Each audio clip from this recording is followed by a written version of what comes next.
Welcome to the Build Your Reiki Business podcast.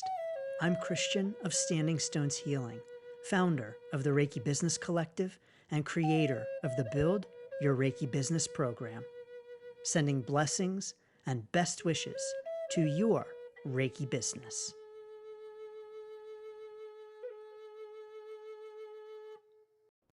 Greetings, welcome, and thanks so much for tuning in to this week's episode of the Build Your Reiki Business podcast. It's Christian of Standing Stones Healing, and yes, indeed, I am grateful and honored to have you here, so thank you so very much. In this week's episode, we are talking about the Reiki Business Summit.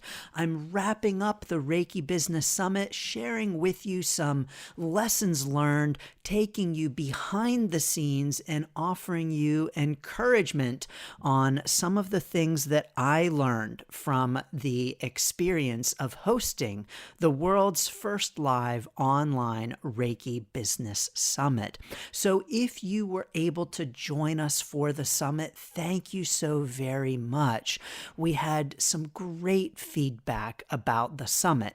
And if you weren't able to attend, I'm sorry, but the summit was held in November of 2024, and some very exciting things came out of that summit. First of all, it was live. It was 4 days. It was an opportunity to learn about Reiki business topics from some of the top leaders in our Reiki industry. People like Andrea Kennedy, Colleen Benelli, Karen Cagg, Pam Allen LeBlanc, Michaela Daystar, Mary Raposo, and me too. It was also a wonderful opportunity to connect with like-minded Reiki practitioner friends who are also starting and growing a Reiki business. Because, sometimes the Reiki business journey can feel a little lonely. And so one of the important things about this summit was that it was a great opportunity to connect with like-minded friends and to make connections and share the joys and challenges of being a Reiki business owner. And so from my experience of creating, organizing, and hosting this summit, I had a few takeaways for improvements for next year and some lessons that I learned that I wanted to pass along to you on your own Reiki business journey. So first of all, one of the things that I learned, one of the challenges that I had in organizing the summit was that everyone who I asked to participate said yes. And so when I reached out to Reiki practitioners asking them to participate, I quite frankly asked my Reiki friends who I knew would be forgiving if there were any mistakes and mishaps, because I was expecting them with this first summit, and people who I knew would be great to work with in this first summit, and people who I trusted. And so because we are all very busy with our own Reiki businesses and have a lot going on, I didn't expect everyone to say yes, but they did. And so I quickly needed to expand the summit from 2 days to 4 days. And so the summit became longer than I had initially expected it to.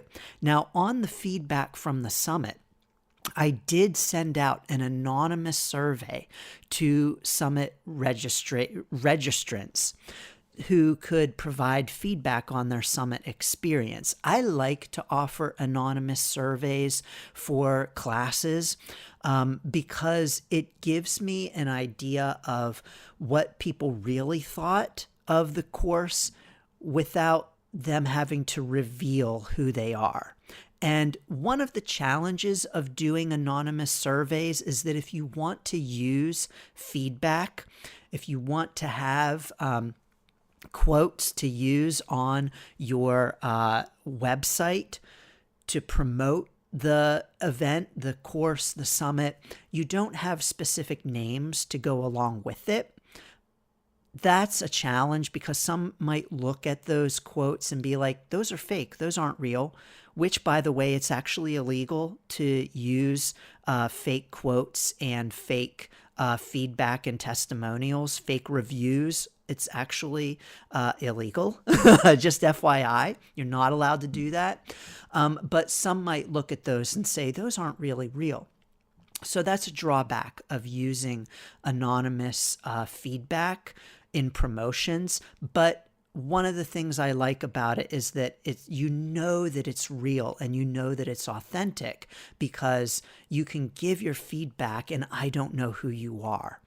And so through the anonymous feedback on the survey, I learned quite a few things. Number one, I learned that some people did think that the summit was too long, that 4 days was too long. I was actually surprised, though, that most people thought the number of days was just right. I will say for me, from a hosting standpoint, 4 days wasn't too long, but it was. It only was because there was a real crunch for me in terms of the turnaround time because it fell right before I went away for the Thanksgiving holiday. Honestly, it was the only time that I was able to schedule the summit looking at my own calendar and the schedule. And so I knew it was going to be a crunch, but that's part of our Reiki business journey. You know, we know that there are certain things that are just going to be, in some ways, a little less convenient than we might like them to. But I sure had a great time with the summit, and I sure had a wonderful time hosting it. But future summits will probably be scaled back down again. And so probably future summits are going to be shorter, maybe 2 days, maybe a bonus third day. We'll see, but probably not 4 days like this first summit, which wasn't supposed to be anyway. Another thing I learned was that people really did appreciate the connections and the conversations. Whether it was the group discussions after each speaker presentation or the informal networking, there was a lot of appreciation for those connections, the ability to chat with one another, the ability to go into breakout rooms and to connect. And so in future summits, that is something that is going to be an important part of the summit. I will also say that one of the things I learned from the summit was there was this great need, which of course I was already aware of, but this great desire to continue those conversations and to have a forum, to have an opportunity to connect and to talk with other Reiki business owners, which means that one of the things that I learned from the summit, I included it as a question in the anonymous survey, was that practitioners are interested in having a forum for ongoing discussions and ongoing connections. Now, of course, I'm aware of this because the monthly group sessions are a part of the Build Your Reiki Business program, but I'm strongly considering offering an option outside of that program for practitioners to connect, to talk about Reiki business topics, to learn and discuss and continue these important conversations. And so be on the lookout. There may very well be something for the future in which we are able to continue these connections outside of the Reiki Business Summit. One thing I did for the summit that I may not do again was advertising. I did a mix of paid and free advertising for the summit. My goal with the summit was to reach a broader audience. Now, I wanted to do that for a couple of reasons. Number one, this was a really exciting event that I knew that Reiki practitioners would be excited to attend, and I wanted to get the word out to as many people as possible. Number two, the more people who attended, the more I could pay the speakers. Yes, the Reiki Business Summit speakers were paid. Now, this is something that is not standard in our industry. It is so common for participants in a summit, whether in the Reiki industry or some other spiritual kind of summit, to participate in the summit for free. Of course, the idea is that the perks are that you get more exposure, you bring in more followers for your own Reiki business. Maybe you sell your courses or sessions or whatever it is. And so the benefit to the participant is that they get exposure. But I wanted to do something different. And I believe in honoring the participants' time and expertise and knowledge. And so it was important to me to pay the summit speakers. And this is something that I want to continue to do in the summit. And so that meant that the more people who attended the summit, the more I could pay the speakers. Now, I'll be honest, we didn't have as many people sign up for the summit as I wanted. We didn't have as many people register for the summit as I wanted. I will say that even years after having a Reiki business and doing things like this, courses and events and all of the things, I think I'm just like an unfailing optimist. I will still be like, yes, we can have 200 people in the summit. And so my initial goal for the summit, full disclosure, was 200 registrations. I was like, yeah, we can do that, no problem. And yet I should know better. I do know better. I know better. But I will still have these projections. And again, one of the reasons I wanted so many people to attend was so that I could pay the speakers more. We didn't have 200 registrations. We didn't have 100 registrations. My goal was to force me to upgrade my Zoom account so that I would have to pay Zoom more so that I could have more than 100 people on a call at once. That didn't happen. But one of the things that I do want to continue with the summit is paying speakers. And that is something that is really dependent upon how many people sign up. And it's really dependent upon the overall income for the summit. And one of the things that kind of ate into the overall income for the summit was advertisements. I did pay for some advertisements that I thought would have a much higher return than they did. Now, I even was being realistic with the numbers on these and wasn't expecting them to, bring in a heck of a lot of registrations.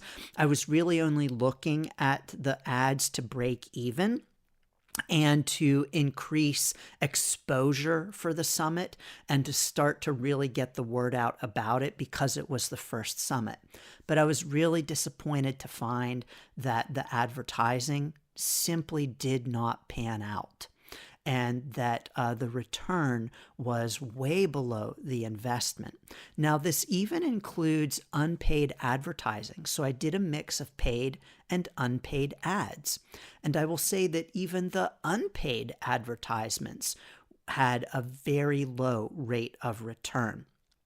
I can know this for a fact because the way I set up the advertisements was that each one, whether paid or unpaid, had its own specific website for the summit, and I could go into my Google Analytics and track how many views, how many visits each of those pages got, and then track from there how many signups each of those pages got for the summit, because each sign up was different as well. It was a lot more work on the back end, and it did take time and effort to set up, but it was very valuable information because I now know going forward what ways of advertising worked and which ones didn't. And I was surprised by the results, quite frankly. I had a couple of rather expensive advertisements that I thought would do better than they did, even keeping in mind that I was only expecting them to break even in my calculations of the ad spend. So, oof, ouch. Another expense of the summit was that I have purchased ReikiBusinessSummit.com. And so for future summits, the registrations will be housed on that new and separate website, ReikiBusinessSummit.com. I thought it was a good idea for the summit to have its own real estate online rather than simply being tacked onto the StandingStonesHealing.com website for better name recognition, better exposure, and better branding. It's just easier to say ReikiBusinessSummit.com than it is to say StandingStonesHealing.com/summit. And so that is an added expense of the summit as well. Of course, in my Reiki business, the summit needs to fund itself. The expenses from the summit need to be covered by the income of the summit. And so one of the ways that I hope to continue to fund the summit is through offering the recordings from the summit. And so with the summit this year, which will probably be different for next year and future summits, we had two pricing options. We had live access at one price, and then we had the recordings, live access and the recordings and some bonuses at a higher price point. When I was conceiving of the summit, I initially was not going to offer the recordings because, quite frankly, I was worried about the tech. Now, I've been doing this for years, right? And I've been recording things and offering the recordings for years. But for some reason, I was nervous about that when I was putting the summit together. And I was nervous about something going wrong with the recordings, probably because there were so many speakers. All I know is that for whatever reason, this was a concern of mine. And that factored into my hesitancy to offer the recordings to everyone. But I did also want to offer a lower price point for the summit. So that meant there were two price points. Again, for the future of the summit, I'm considering, and probably this will be different, and there will not be two different price points. And so probably nothing is set in stone. And I have some reflecting and thinking to do, of course. And of course, welcome your input and feedback and reflections on it. But probably in the future, everyone will get the recordings. So this first summit was a great learning opportunity. Of course, as I knew that it would be, I knew it would be awesome. I knew it would be impactful. I knew it would be helpful. And I also knew that it would be a learning and growing experience on my own Reiki business journey. So I'm excited to learn and grow along with you for future summits. If you would like to get on the wait list for next year's summit, you can do so at right now, standingstoneshealing.com/summit. But indeed, you will be able to use ReikiBusinessSummit.com in the future. I'm very excited to roll that out for you. And of course, as always, I'm very excited to talk all things Reiki business with you. You can join us in the Reiki Business Collective Facebook group at facebook.com/groups/Reiki Biz. Sending so many blessings and best wishes to your Reiki business. Thanks for tuning in to the Build Your Reiki Business podcast. Please like, share, subscribe, and send to a friend. Learn more about the Build Your Reiki Business program at standingstoneshealing.com/build. Sending blessings and best wishes to your Reiki business.